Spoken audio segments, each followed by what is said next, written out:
Hey everyone, Jared Sandler here with a pop-up Q&A, solicited questions on Facebook, on Twitter, on Reddit, and I'm taking the questions that you all submitted, and I'm going to do my best to answer them. Hopefully the questions that were submitted maybe are the same questions you might have if you didn't get a chance to submit. Of course, as always, would really appreciate if you'd consider subscribing to my channel, youtube.com/SandlerJ1.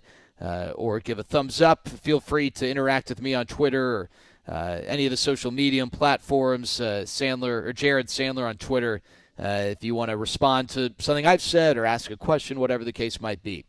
All right, but let's get started here because we've got a number of questions to get through. The first one comes from Matt, submitted on Facebook.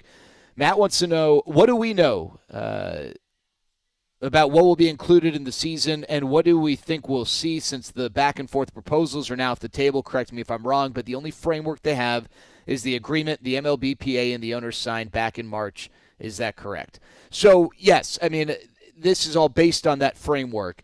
At the time of me answering this question, nothing has been 110% finalized, but it appears that we're going to see a 60-game season. It appears that we'll have the universal DH for this year, although not next year, which was a part of the back-and-forth negotiations. It does not appear as if there will be expanded playoffs, a part of the initial framework. However, there's nothing that suggests that once things kind of get going and we get into spring training, that the owners and players can't work together and add a playoff team per league. So there are certain things that, yes, they're going to be finalized and nothing can change by the time the agreement's made public, maybe later today or tomorrow. But there are other things that perhaps could have some wiggle room and maybe haven't been finalized. They just want to get things going, get the ball rolling so that we can get things starting in late July. I think July 29th was a date that was thrown out there. Other than that, I don't know the distribution of games within the schedule. And there's a chance, again, I'm saying nothing's been finalized at the time of me recording this. There is a chance it ends up being more than 60 games, but it seems like 60 is the proper number. All right, I got a question from Brian on Facebook, and then Cody asked the same question on Twitter. Will there be a trade deadline? And then separately, do you think it could be one of the more active ones we've seen? So as far as will there be a trade deadline, I've actually asked people in the game, and they're not totally positive. This might be one of those things that gets decided a few days after, the framework gets finalized. My guess is if you wanted to keep the same time ratio, it'd probably be, early September. As far as the activity, I guess I don't. I hate to say I don't know, and well, then why the heck are you doing this if you don't know? Well, I just think because we've never had a 60-game season, it's tough to really forecast. I do think that there are going to be more teams that are in the running for a playoff spot because 60 games tougher to get separation. So, in that sense, I would actually maybe say that perhaps this offseason could be more active in the way of trades as opposed to during the season. I just think that some teams are going to be hesitant to maybe make the big deals that they normally would, considering they haven't been able to get a truer read on their team, if that makes sense. So if I had a guess, I'd say it actually maybe wouldn't be as active as far as the sexier names are concerned. And I think for certain teams, that's a big loss. And let's just take the Rangers, for example. Let's say the Rangers come July 1st in a normal year would have been out of it or not close enough to justify taking advantage of opportunities to help the future. The Rangers have a number of guys who could have been involved in those conversations, like Mike Minor, Lance Lynn, even Corey Kluber. A lot of those conversations could have been had, and the Rangers are obviously one of a number of teams who fall into that category. All right, this from Tim. Is baseball still America's pastime? It doesn't seem like it. I don't know what that means. Like, is that I guess it's America's pastime in that it was the original pastime. But if it's based on popularity and interest and ratings and all that, no, it's not. And I think that's a big loss with everything that's transpired is baseball maybe had an opportunity to add fans, to promote the game without any other real distractions to go along with the heightened thirst for competition, for sports. So that's definitely got to be on the agenda, is I guess growing the younger fan base. because I think in general baseball's fan base is now falling behind other sports, but I think especially the younger demographics in a big way. From Ricky, will more pitchers or position players from the minors be called up for the expanded rosters? I think it's going to depend on if there are limitations, right? You can only have X pitchers, which I imagine there will be.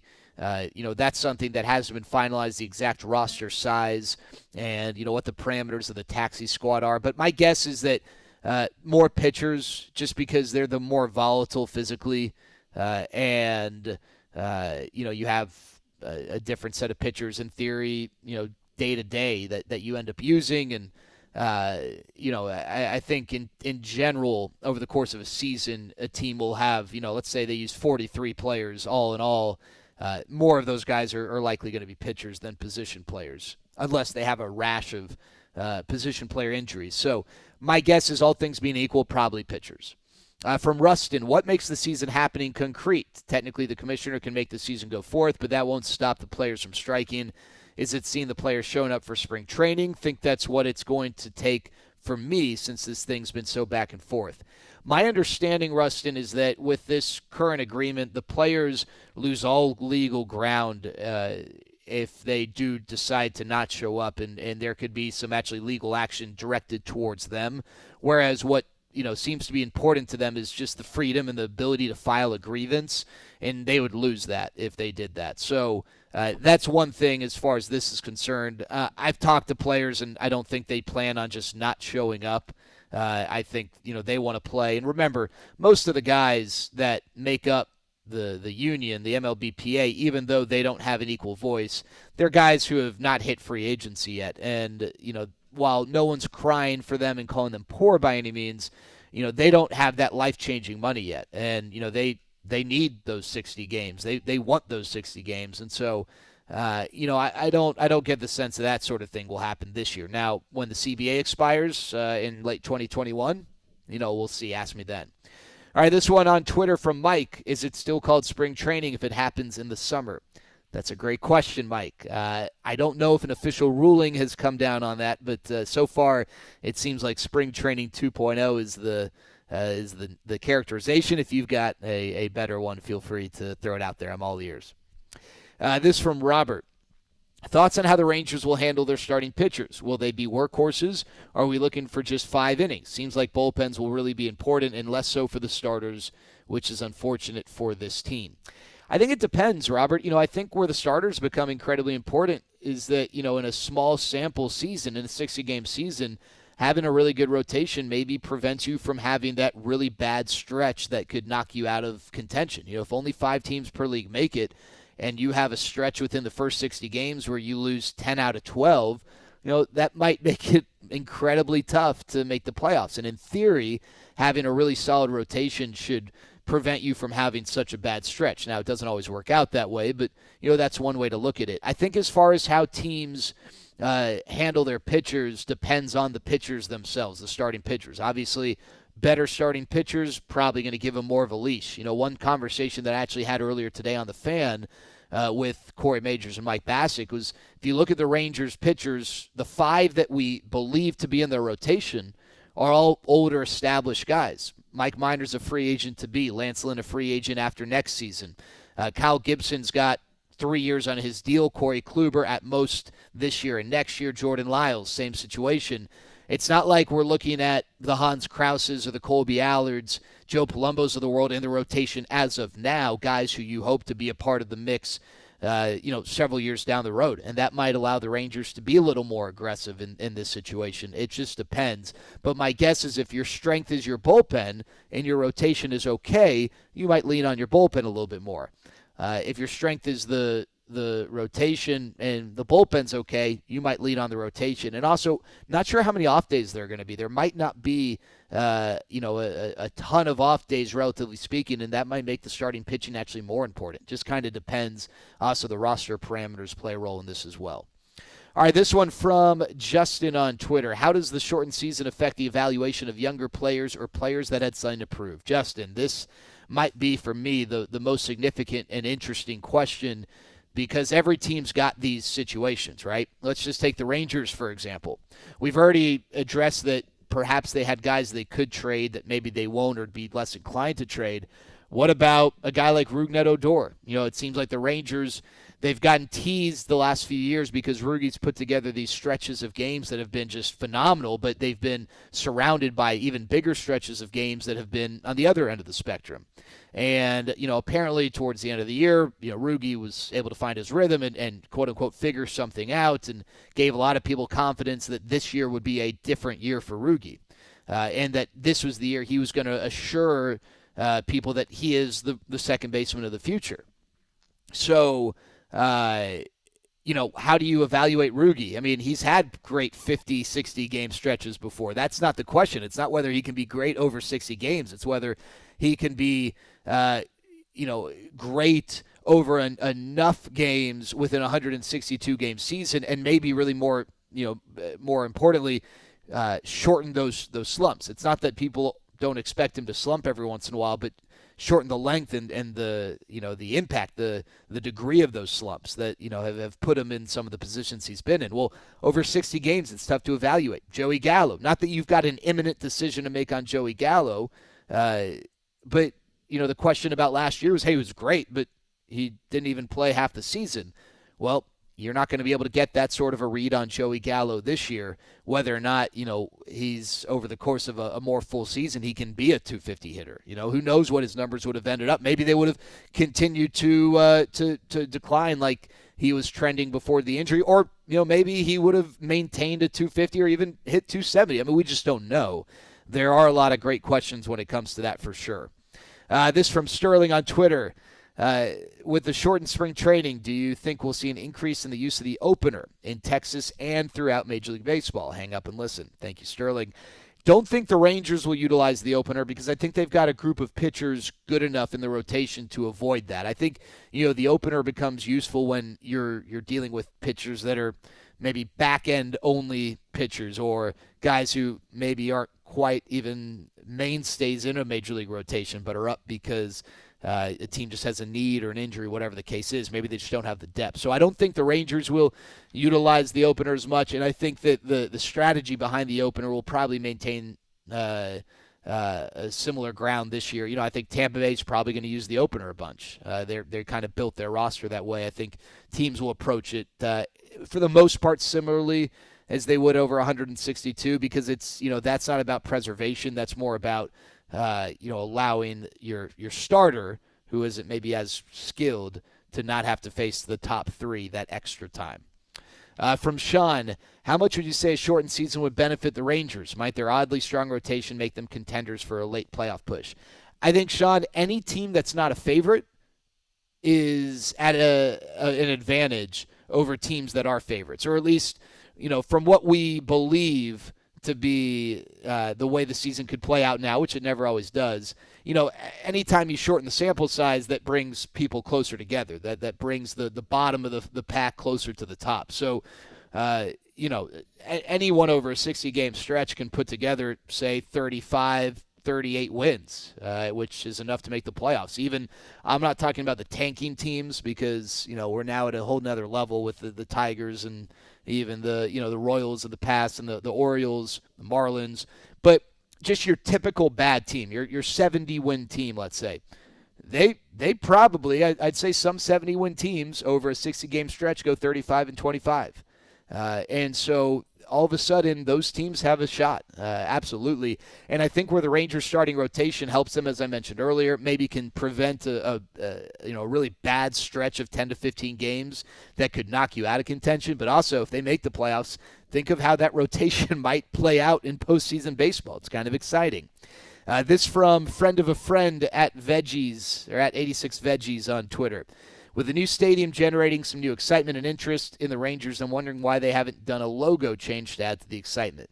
I think there was some question as to what branding changes would come with the new ballpark because a lot of time that's a normal opportunity to do that. The Rangers changed up some of the logo elements and maybe, adding the baby blues back into the mix.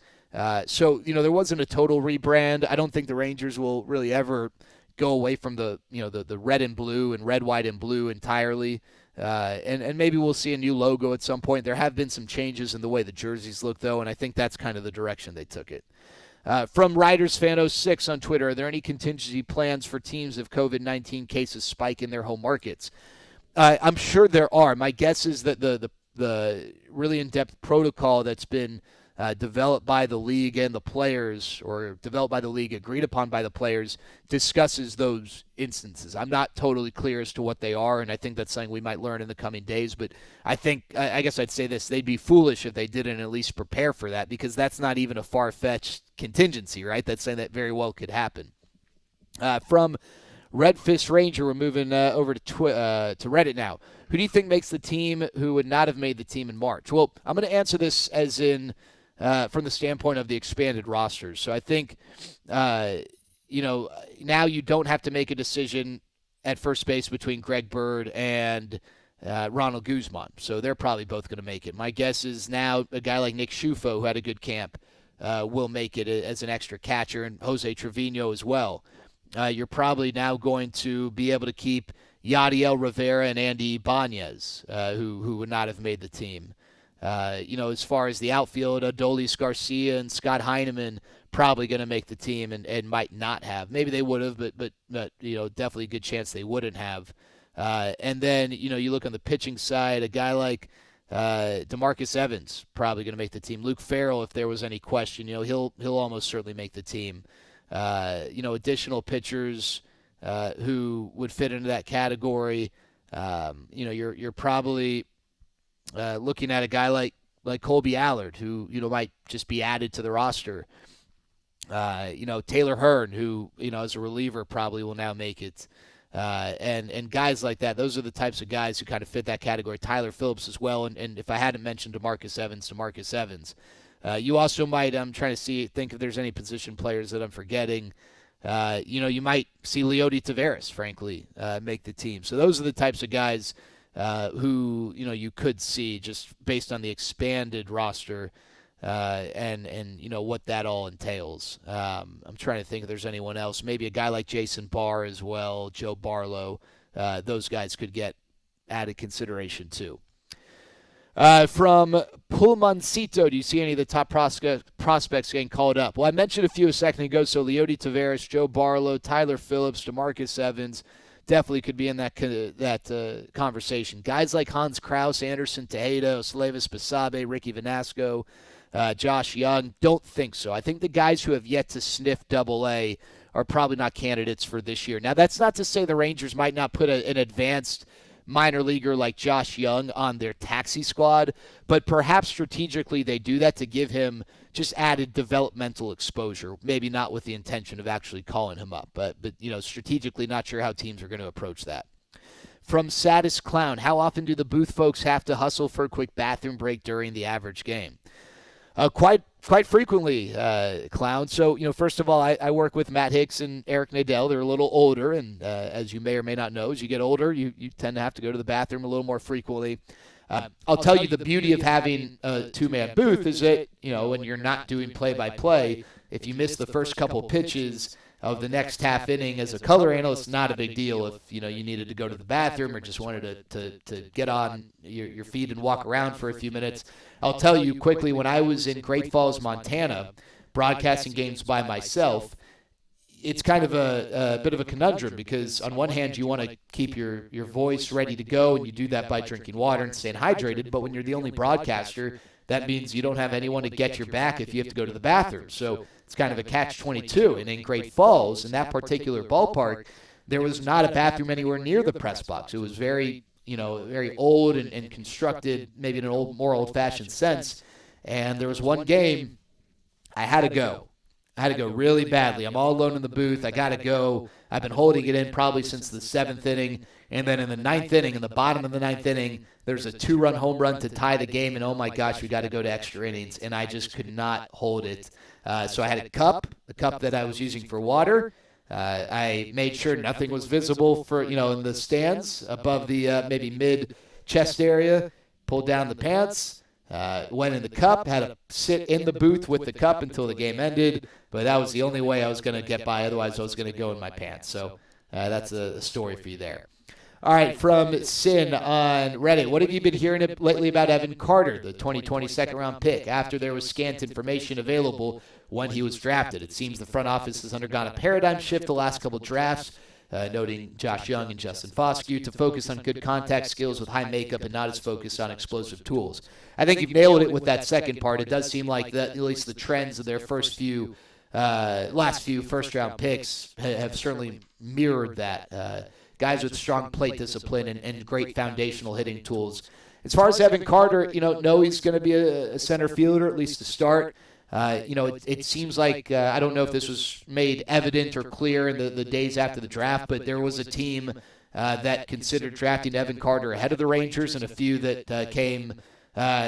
became clear were considering Devon Carter shortly after the Rangers. So, the fact that he kind of came out of nowhere is more a product of there not being a baseball season this year for high school kids to really to get on the radar if you're from a small town like he is and not someone who participated in these perfect game showcases. So really good athleticism. He's a tall guy, skinny, so a lot of room for muscle to be added on, and definitely excited to see what his development will look like.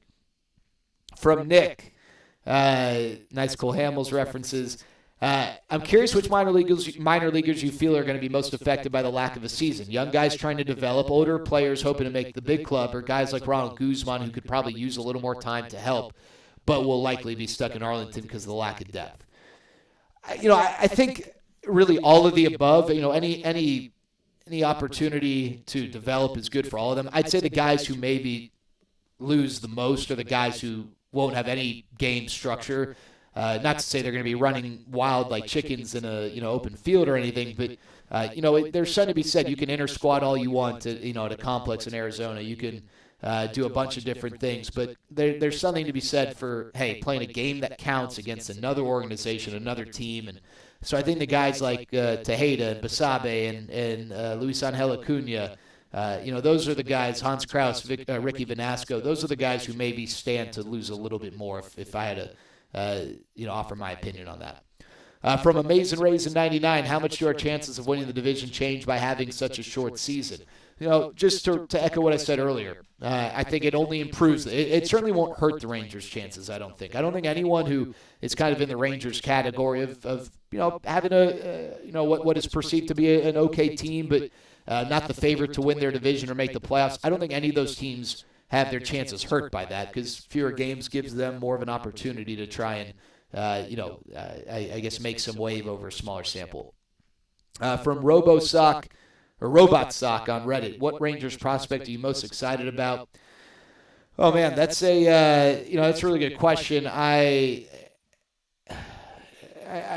think I've been a big Hans Kraus guy.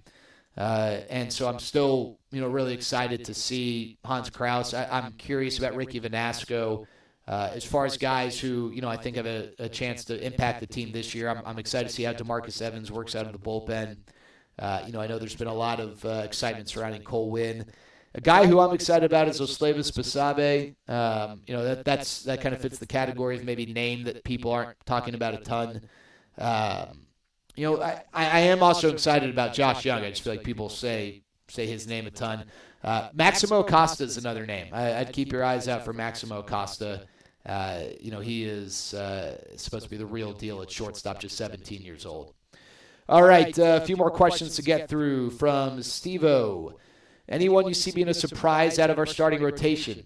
Well, they're all somewhat established pitchers. I think the surprise for me would be Jordan Lyles, just because I don't know that he's gotten the credit or the recognition that others have. And I think that some of the changes he made last year are real. And he's really kind of heading in the right direction. So I'll go with Jordan Lyles as a late bloomer. All right, from Dilly DB, could you see Nick Solak potentially taking over at second for Rudy Odor? Yeah, I don't see it at the beginning of the season, but I do think it's certainly potential at some point. If Rudy doesn't deliver, doesn't produce, then yeah, I think Nick Solak would be a likely candidate, but I don't see that happening by the start of the season. All right, from Subcheck, how's Willie Calhoun? Last time there was game action, he had a broken jaw. I don't remember hearing one way or the other, so I assume he's made a full recovery. Confirmed. He is fully recovered and ready to go. Last question from the Kiko Man. I'd love to hear who you think would be the best Rangers to have mic'd up during the season. I know there's been discussion of this being a possibility, and in the future, since you're around the players and know their personalities, which players would you like to hear during the games? Well, I think Joey Gallo, for one, really good personality, would be great for that.